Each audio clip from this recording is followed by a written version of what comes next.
Yeah. We're from Texas. That's all I can divulge. All right.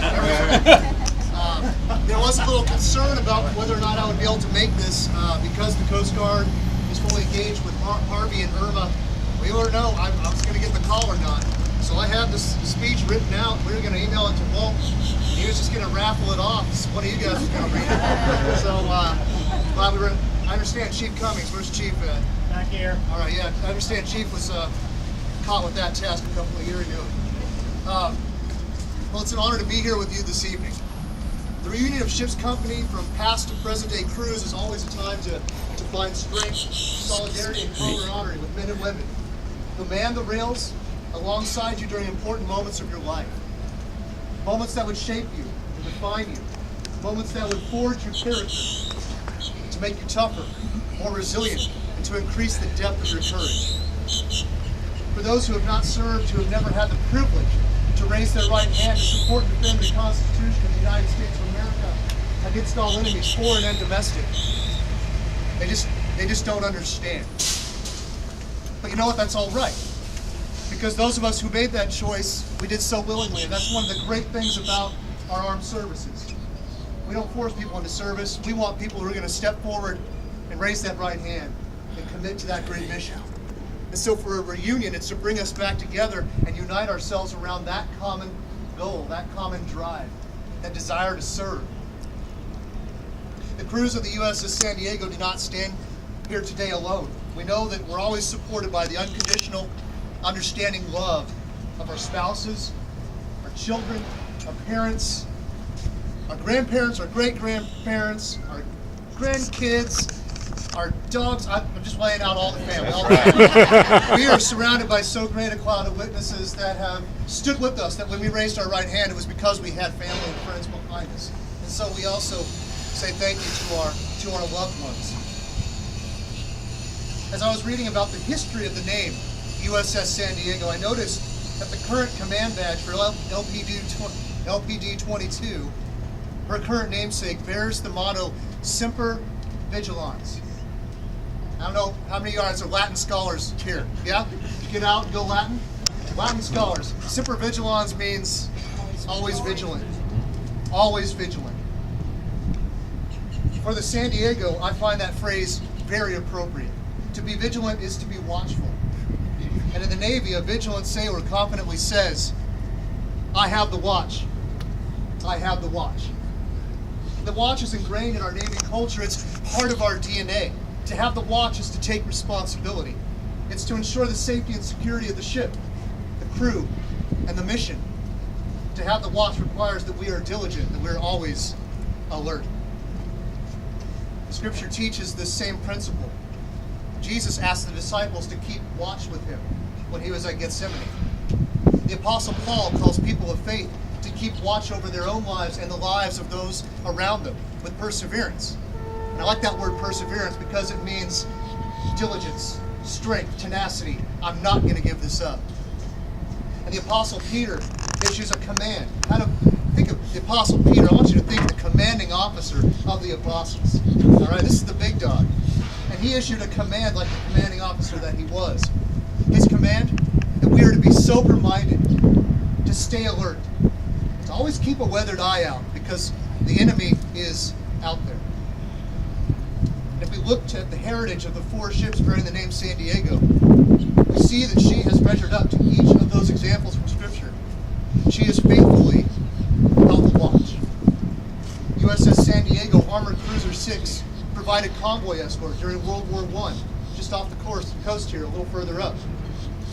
USS San Diego Light Cruiser 53 provided anti-aircraft overwatch in the Pacific during Guadalcanal as a member of Carrier Task Forces 58 and 38.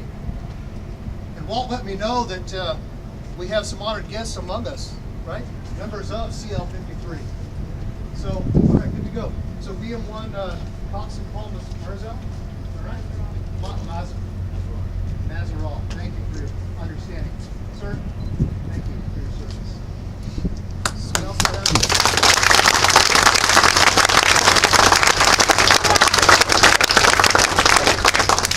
VM1, you're accompanied by your daughters, right? Mary, Charlotte, and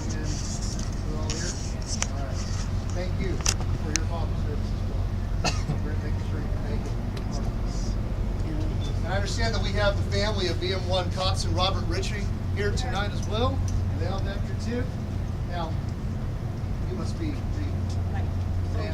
and so now that threw me off. I thought I was going to say the wrong name. So we got two Ritas here, double trouble. That's good to go. Right? I didn't tell him that. Thank you for being here to represent your husband.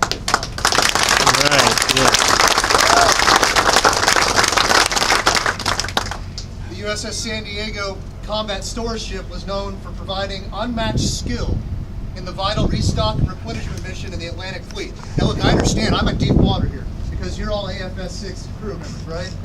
Don't hate on me, all right? Good to go. But I know that you were all critical members of that mission because I watched the video that Captain John Wells recorded. I don't remember when it was, but I watched that online, and I really enjoyed how he retold the story of the replenishment mission that you undertook that earned you the name the Tigers. Is that still accurate? Are you the Tigers still? I hope so. But I tried to think of some really cool story of how tigers overpowered a lion. It just didn't work. So, but I know you guys rock, and I appreciate that legacy. And the USS San Diego amphibious transport dock continues to strengthen the reputation today as she continues to have the watch while she's serving as part of 5th Fleet and Central Command. Now, for those of us gathered here this evening, how can we honor such a storied history? But we can reflect the vigilant and watchful character that has marked San Diego in our own lives. And what does that look like? Well, we can choose to live out the heritage and legacy of San Diego every day, in every relationship that we find ourselves in. And we can live it out in 3 ways. We learn from the past, we're aware of the present, and we're mindful of what the future holds. And so let me close by speaking to those 3 realities. First, we choose to be mindful of what lies behind. As we navigate our daily lives, our natural tendency is to look down into our present circumstances, situations, and we get distracted or caught up in what's going on. And that's okay. But if we don't take time to raise our gaze up, to broaden our view, and to look behind, we can miss a lot of opportunities.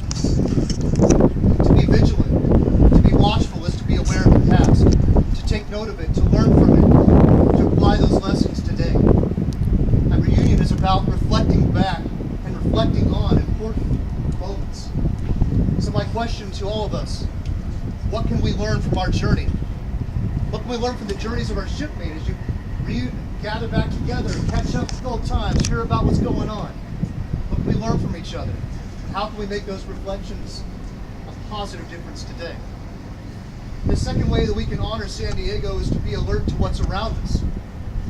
And when I was in boot camp, our class red rope, that was the chief that basically, he really enjoyed his job. Can you imagine the joy of bossing around a bunch of officers? He loved it. His name was Chief Bowie. Chief Bowie said, Chief Bowie, like the knife. Okay, got it, Chief. And, but he hammered into us one key principle. He said, situational awareness. If any of us chaplains got out of line, he'd come up behind us like, chaps, you're killing me. Situational awareness, sir. You know, good stuff. But that's what it is to be watchful. It's to lift our eyes up out of our immediate circumstances and to take survey and stop the situation around us. It means pausing and asking, what's going on around me right now? What's going on in the relationships around me right now? And after we make that survey, then asking, now what can my role be in this situation? How can I make a positive impact to the people around me? So first we take stock of the past. We bring our lessons to bear in life today. Second, we are alert to what's going on around us and look for ways to make things better and more positive. And third, we look ahead with hope, with anticipation, with excitement toward the horizon. Without a doubt, sunsets are very beautiful. We're about to have one right now. But sunrises are exciting. A sunrise is a new day. Sunrise is there's an adventure waiting to be had. And so we look to the horizon. For us to honor the legacy of San Diego's vigilant watchfulness and her crews who have gone before, let's strive. Let's make an intentional effort to live a life of ongoing meaning, purpose, and joy, because that is the great adventure. To take whatever life throws our way, whether it be smooth seas, squalls, or storms, whatever may arise, to be that positive voice, that positive personality in the midst of that chaos. We who are gathered here this evening continue to have the watch. We're empowered by the past and the example of shipmates who are no longer with us. We're aware of our actions today and the positive impact that they have on those around us. And we're hopeful for the horizon of what tomorrow has in store. To close, I want to read a poem entitled "The Old Salt." I selected this because it is from the perspective of a World War II veteran. So, Leon, this is in honor of you, your ship's company, your crew, and the great heritage that you provided for us. The Old Salt was a special man who came along in a time when he was needed most. A time that is now gone forever, when men believed and sacrificed, and heroes walked the earth in mass. When patriotism was not just a word, but by what men lived and judged the worth of each. A man who lived a life most of us cannot comprehend. An era now gone, as this warrior's tour of duty ends at this station and begins anew in the heavenly fleet. Sail on, sailor, into your unaccompanied tour. We salute you. What greater honor that when a man moves forward, he leaves behind in each of us the best of what he has. A defender, a protector, a supporter, a victor, and a warrior. The last of the breed from an era when ships were made of wood and men were made of steel. The Old Salt has reported for duty that takes him away from us now. Those of us who remain behind remember and will continue to remember, because he now resides forever in our hearts.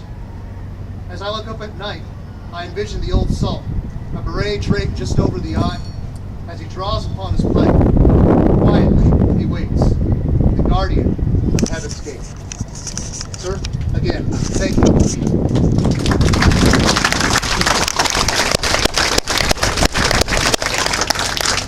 If you would permit me, I'd like to invite you to bow with me as I pray in honor of the crews of USS San Diego.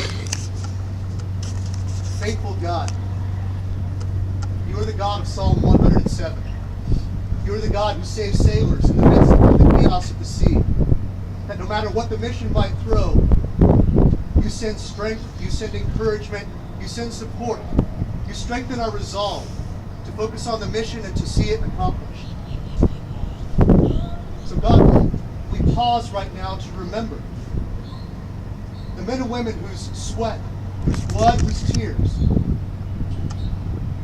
have sunk into the deck of San Diego, making her stronger, making her dedicated to the task, and serving as a reminder that we don't ever stand alone, but we stand on the shoulders of shipmates who went on before us.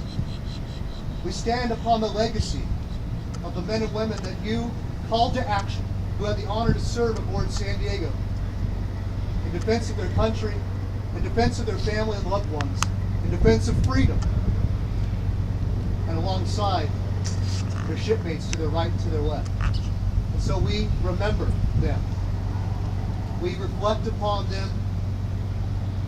We honor them. We pray this in the anointed name. Amen. Amen.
2.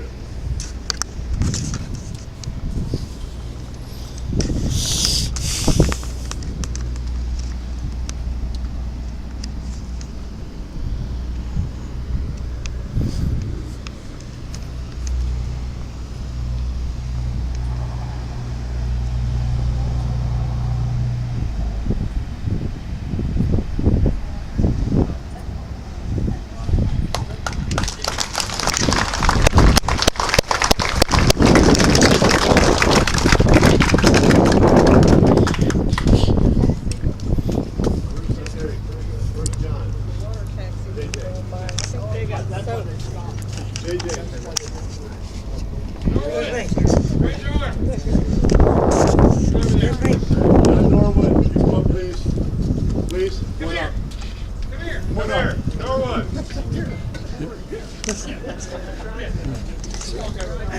Yeah, Lieutenant, sir. Yep. Just to my I'll right. tell you something. We had a commanding officer that was a Catholic, and the Ladies captain and gentlemen, was a Protestant, and they fought we the just whole received a 3 salute years from the out of the Wilmington Party war. Department. It happens. And that was sponsored by one individual, Captain John Norwood, the Wilmington Party Department.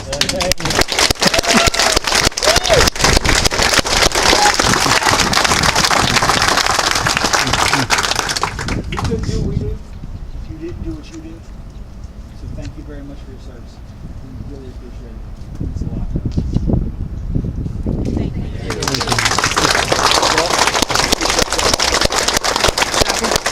Thanks, sir. All right, so we're gonna head down and go into the Yeah, visitor center auditorium and